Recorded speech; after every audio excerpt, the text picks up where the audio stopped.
Sa mga magtatanong kung kumusta ang tunog nito, start natin ang engine. Medyo maingay nga lang dito sa labas, so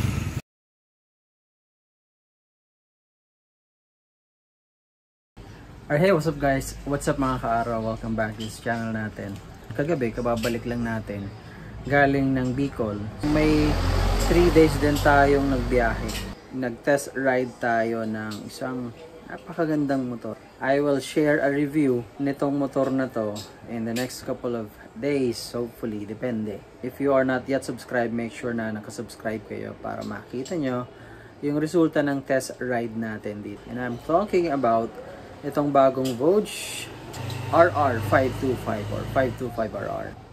Shout out kay Voge Motorcycle Philippines or Voge Philippines, by the way, for lending us para matry to, para subukan ang galing, subukan ang tibay, subukan ang speed, ang overall performance, kumbaga. At this point, marami akong gustong i-share, pero pipigilin ko muna kasi nga, pagdating ng araw na i-review natin, dun ko i-reveal lahat ng mga nalaman ko.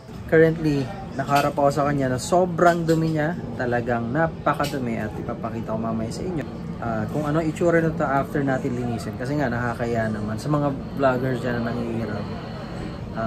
Gawin nyo rin dapat to malinis din pagka sinahuli natin. It doesn't matter kung sa Voge or sa ibang company, it has to be clean also. So ito na guys, at mga kaaraw, yung sinasabi ko, 525RR. Look at that. So it's a sport bike, as you can see. Napakadumi, lalabas natin mamaya, pero let's do it here kasi nga medyo madumi. I mean, medyo maingay sa labas. So, eto, naglagay doon sa mga magtatanong, nakapaglagay pala siya ng mount. Nahirapan kami nung una, hindi po pwede rito, pero nilagyan namin dito and it worked. So, nandito yung phone natin. Makikita nyo rin sa vlog natin. So, yung trip natin na yun, inabot tayo ng 940 kilometers. And just like I said guys, at mga kaaraw, ako unang-unang vlogger na gagamit nito. And natupad naman, so salamat again kay Voge Philippines. And ito na nga yung motor na i-review natin in the next couple of days or weeks man. Okay? Napakaganda. Ganda ng pagkakared. Yan ang isang maganda. Pero gusto ko mag-focus sa mga itsura niya ngayon. Look at that. Para makita nyo kung anong klaseng battle ang pinagdaanan nito. So, super putik, may konting trail, maputik din yung pinuntahan namin na resort. Ayan, tignan nyo yung post natin sa page kung saan yan. Anyway, as you can see, ayun, napakaputik. Kadena, syempre, gulong, rims. Ang kapit nito guys, at mga kaaraw, Rosso 3. Well, obviously, that's Diablo Rosso. So, alam nyo na, diba? Dito, look at that. Hanggang dito, oh. Look at that. Diba? At nasingit-singit, may putik halos. Yan. Dito. Oops. So, yun, 940. Baka mamatayin tayong battery. O, eto. Yung kanyang exhaust pipe. Okay. Dito sa tank, ganito yung itsura niya. Dito rin, as you can see, napakadumi. Even dito. Syempre dito, kita nyo? Paano kadudumi? Tugasan natin yan. Mamaya, papakita ko sa inyo anong itsura. Isang maganda rito, meron na siyang radiator guard dito. I'm not sure kung mga iba meron yan, pero at least meron na siya. Dito yung mga singit-singit, as you can see. And even here, sa face. Ayun, labas natin siya para mas ma-appreciate nyo or makita nyo. Yan! grabing dumi niya. Dito rin, look at that. As well as here. Grabe yung putik. Yung kanyang pipe.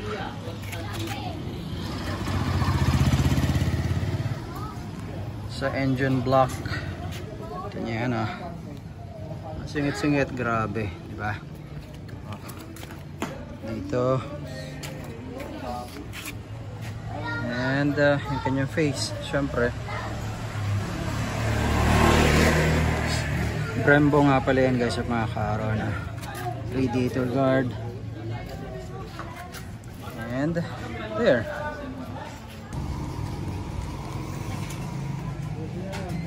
Now, sa mga magtatanong kung kumusta ang tunog nito, start natin ang engine. Medyo maingay nga lang dito sa labas, so yan. Idle. Tinanggal na natin yung yung takip nito para mas maingay. Pero may silencer pa yan. Okay. Bomba natin.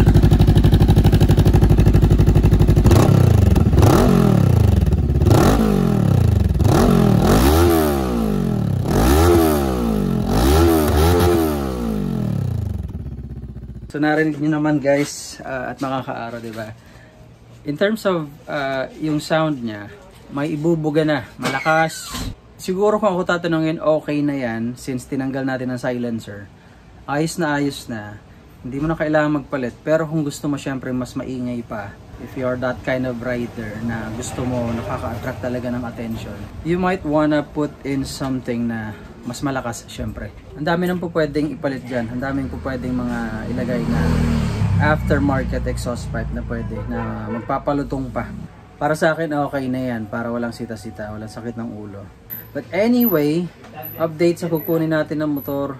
Abangan nyo. I'm still torn sa RR at DSX, and tignan natin anong final na kukunin ko. So yun, abangan natin guys at mga ka-aron. Ganito na itsura niya after nung makita natin na madungis na motor kanina. As you can see, kintab ulit here also. Ayun kanina maraming asfalto dito.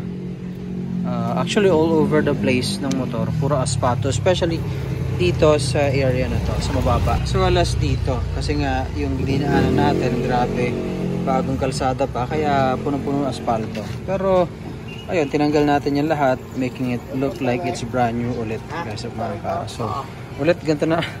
Ayun, pati yung tank niya guys at mga ka-aro. Ang ganda ng quality ng ng kanyang pintura. Dulas, pakintab. Tapos even dito talagang nilinis natin kasi nakakaya naman kay Vogue pagka sinuli natin to ng putik-putik. These portions talagang puro putik din yan guys.